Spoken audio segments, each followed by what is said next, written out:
जय श्री राम भक्तजनों, आप सभी का स्वागत है श्री रामचरितमानस वार्षिक पाठ के 63वें दिन की कथा में।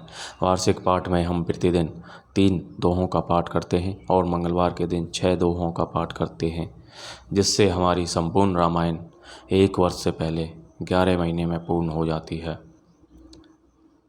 श्री रामचरितमानस का पाठ करके हम अपने जीवन को सफल बना सकते हैं, अपने जीवन को धन्य कर सकते हैं, प्रभु श्री रामचंद्र की कृपा दृष्टि पा सकते हैं। और इसके लिए हमें कितना समय देना है? मात्र 10 से 15 मिनट देकर हम प्रभु श्री रामचंद्र की कृपा दृष्टि पा सकते हैं। श्री रामचरितमानस का पाठ करने से पूर्व हम सभी देव देवताओं का आह्वान करते हैं कि वे भी हमारी श्री रामचरितमानस में सम्मिलित हों और हमें अपना आशीर्वाद प्रदान करें। बोलो जय श्यावर रामचंद्र की जय। तो आह्वान करते हैं सभी देव देवताओं का। जय शिव शंभु, जय पार्वती माता की जय, सभी गुरुजनों की जय, महर्षि वाल्मीकि जी की जय, श्री तुलसीदास जी की जय, जय बजरंगबली, जय सरस्वती माता और अन्य सभी देव देवता हमारी श्री रामचरितमानस में सम्मिलित हों और हमें अपना आशीर्वाद प्रदान करें तथा प्रभु श्री रामचंद्र और शिव शंभु भोलेनाथ सभी का कल्याण करें। बोलो जय सियावर रामचंद्र की जय। तो शुरू करते हैं भक्तजनों आज की कथा। गौतम नारी श्राप बस उपल दे धरी धीर, चरण कमल रज चाहती कृपा करो रघुवीर। मंगल भवन मंगलहारी, द्रवौ सुदशरथ अजरे बिहारी।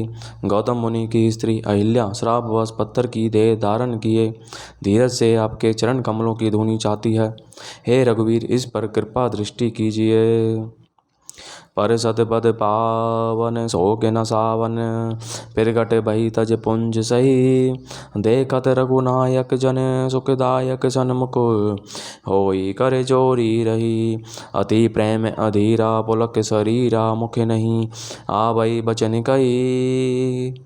अतिशय बड़ भागी चरण ही लागी, जुगल नयन जलधार बही। श्री राम जी के पवित्र और शोक को नाश करने वाले चरणों का स्पर्श पाते ही सचमुच वह तपोमूर्ति अहिल्या प्रकट हो गई। भक्तों को सुख देने वाले श्री रघुनाथ जी को देखकर वह हाथ जोड़कर सामने खड़ी रह गई। अत्यंत प्रेम के कारण वह अधीर हो गई। उसका शरीर पुलकित हो उठा, मुख से वचन कहने में नहीं आते थे। वह अत्यंत बड़भागिनी अहिल्या प्रभु के चरणों से लिपट गई और उसके दोनों नेत्रों से जल, प्रेम और आनंद के आंसुओं की धारा बहने लगी। धीरे जो मन कीना प्रभु कहूँ चीना, रघुपति कृपा भगति पाई। अति निर्मल बानी स्तुति ठानी, ज्ञान गम्य जय रघुराई। मैं नारी अपावन प्रभु जग पावन, रावण रिपुजन सुखदाई। राजीव बिलोचन भव भय मोचन पाही, पाही शरण ही आई। फिर उसने मन में धीरज धरकर प्रभु को पहचाना और श्री रघुनाथ जी की कृपा से भक्ति प्राप्त की।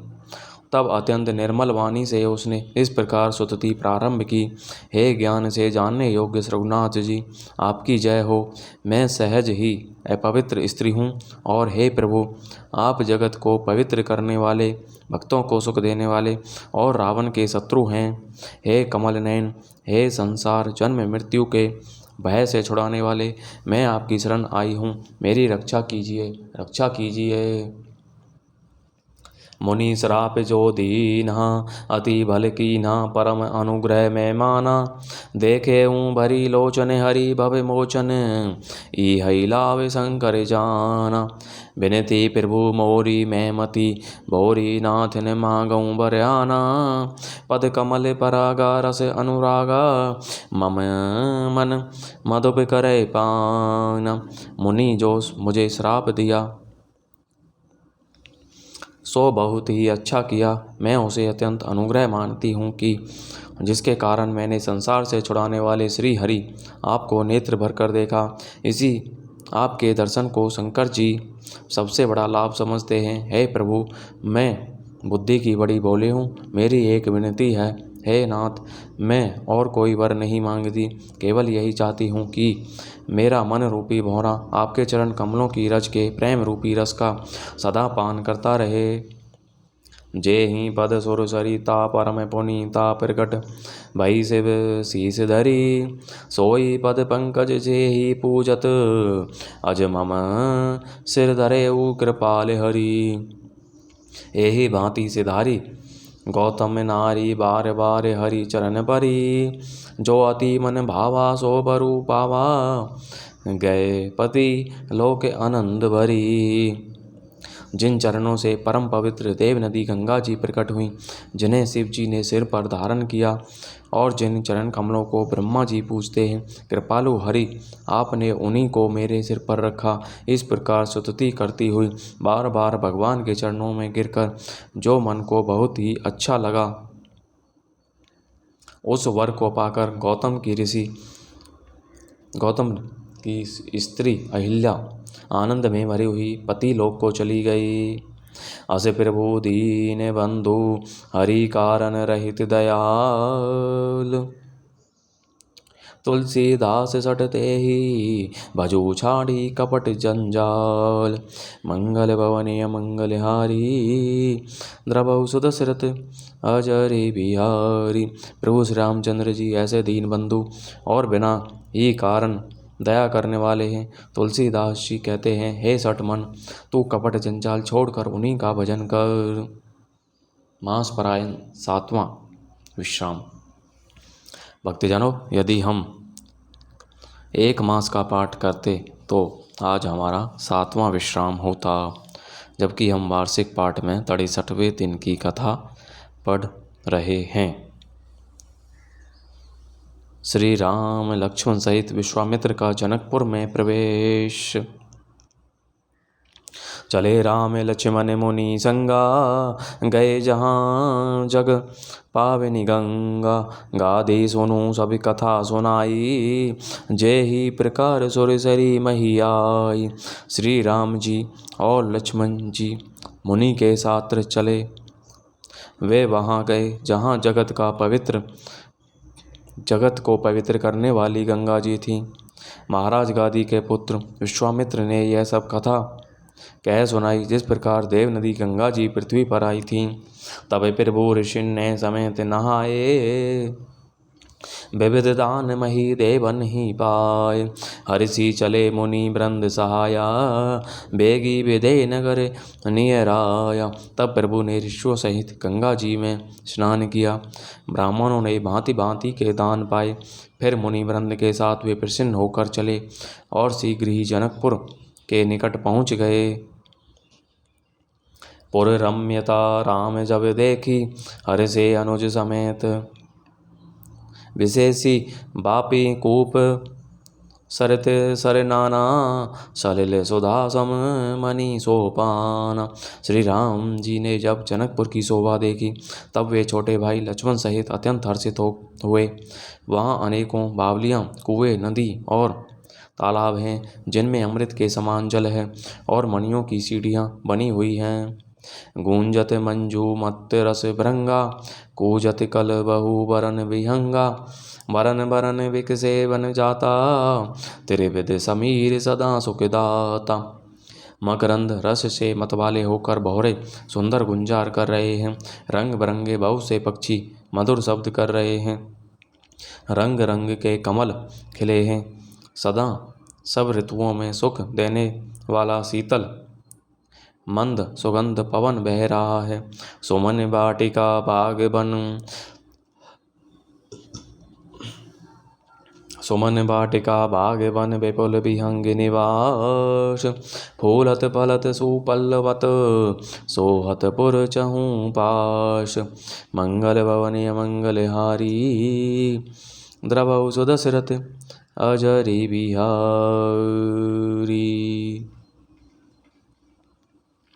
पुष्प वाटिका, फुलवारी, बाग और वन, जिनमें बहुत से पक्षियों का निवास है, फूलते फलते और सुंदर पत्तों से लदे हुए नगर के चारों ओर सुशोभित हैं। बनई ने बर नत नगर निकाई, जहाँ जाई मन तैं लुभाई। चारों बजारो विचित्र अंबारी, मणि में विधि जनु स्वय कर संवारी। नगर की सुंदरता का वर्णन करते नहीं बनता। मन जहाँ जाता है वहीं लुभा जाता, रम जाता है। सुंदर बाजार है, मणियों से विचित्र बने हुए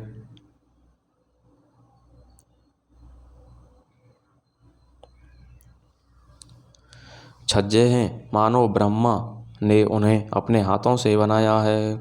धनिक बनिक बर धनद समान,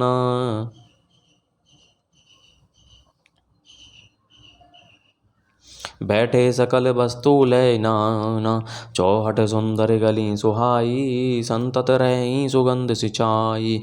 कुबेर के समान श्रेष्ठ धनी व्यापारी सब प्रकार की अनेक वस्तुएं लेकर दुकानों में बैठे हैं। सुंदर चौराहे और सुहावनी गलियां सदा सुगंध से संची रहती हैं। मंगलमय मंदिर सब केरे, मंगलमय मंदिर सब केरे, चित्रित जनु रतिनाथ चितेरे। पुर नर नारी सुभग सुचि समता, धर्मशील ज्ञानी गुणवंता। सबके घर मंगलमय है और उन पर चित्र कढ़े हुए हैं, जिन्हें मानो कामदेव रूपी चित्रकार ने अंकित किया है। नगर के सभी स्त्री पुरुष सुंदर पवित्र स्वभाव वाले, साधु स्वभाव वाले, धर्मात्मा ज्ञानी और गुणवान हैं। अति अनूप जहें जनक निवासु, बित कहीं विबुधि बिलो की बिलासु। होत चकित चित कोट बिलो की, सकल भुवन शोभा जनुरो की। जहाँ जनक जी का अत्यंत अनुपम सुंदर निवास स्थान महल है, वहाँ के विलास ऐश्वर्य को देखकर देवता भी थकित स्तंभित हो जाते हैं।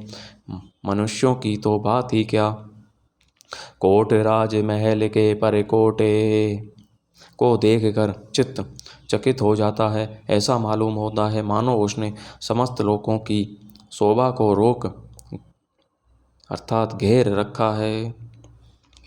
धवल धाम मणि पुरट पट, सुघटित नाना भांति। सिय निवास सुंदर सदन, शोभा किमी कही जाती। उज्ज्वल महलों में अनेक प्रकार के सुंदर रीति से बने हुए मणि जटित सोने की जरी के पर्दे लगे हैं। सीता जी के रहने के सुंदर महल की शोभा का वर्णन ही कैसे किया जा सकता है।